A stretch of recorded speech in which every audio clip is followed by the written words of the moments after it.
मैं मानता हूं कि कहीं कोई भगवान नहीं है, किसी ने इस ब्रह्मांड को नहीं रचा और कोई हमारा भाग्य तय नहीं करता। इसके साथ ही ये भी मैं गहराई के साथ महसूस करता हूं कि कोई स्वर्ग नहीं है और मृत्यु के बाद जीवन भी नहीं। हमारे पास यही एक जिंदगी है जिसमें हम अपने ब्रह्मांड के विशाल बुनावट को समझ सकते हैं और इस जिंदगी के लिए मैं बहुत ही शुक्रगुजार हूं। ये बात अगर मैं अपने नाम से बोल दूं तो 50 लाठी वाले दल लेके पहुंच जाएंगे, लेकिन स्टीफन हॉकिंग के सामने किसी की हैसियत नहीं है कि कोई उंगली उठा सके। स्टीफन हॉकिंग ब्रह्मांड की बारीकियों को समझने और समझाने वाले एक महान वैज्ञानिक ही नहीं, वो मिसाल थे इस बात की कि इच्छा शक्ति अगर हो तो शरीर की लाचारी दिमाग को किसी का मोहताज होने के लिए मजबूर नहीं कर सकती। जिस उम्र में कोई भी व्यक्ति सबसे ऊर्जावान होता है, उस उम्र में मोटर न्यूरॉन डिजीज नाम की लाइलाज बीमारी ने उन्हें घेरा।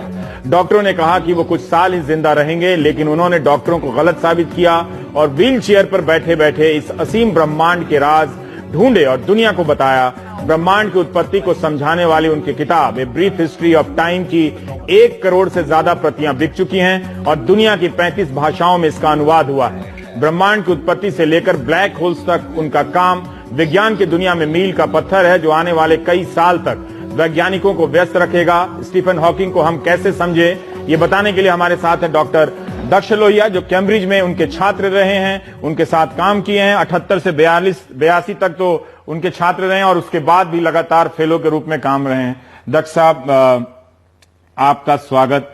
आप हमारे दर्शकों को, बहुत सारे बच्चे देखते हैं, उन्हें बता दीजिए कि ये महान वैज्ञानिक जिनको आपने नजदीक से देखा है, किस रूप में देखा, उनकी क्या लगन थी, कैसे इतना वो काम करते थे, कुछ भी आप उनके बारे में बता दीजिए, हमारे लिए फर्स्ट हैंड जानकारी होगी।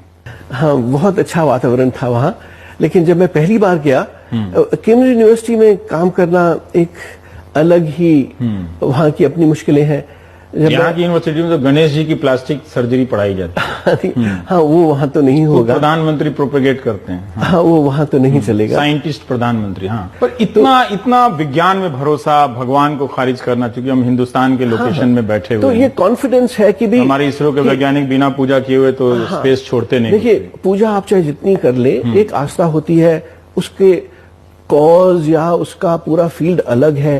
स्टीफन हॉकिंग इन चीजों को मिक्स नहीं करते थे। उस म्यूजिक के दौरान ही, उस म्यूजिक के पैशन से ही उनकी मुलाकात अपनी पहली पत्नी से हुई थी, जेन हॉकिंग से। सो खैर, कितना कुछ बताया आपने। बहुत शुक्रिया प्रोफेसर दक्ष लोहिया कि आप आए और आपने इस महान वैज्ञानिक को करीब से देखा। मैं सिर्फ एक चीज और बताना चाहता हूँ कि एक लेसन है सभी विद्यार्थियों के लिए।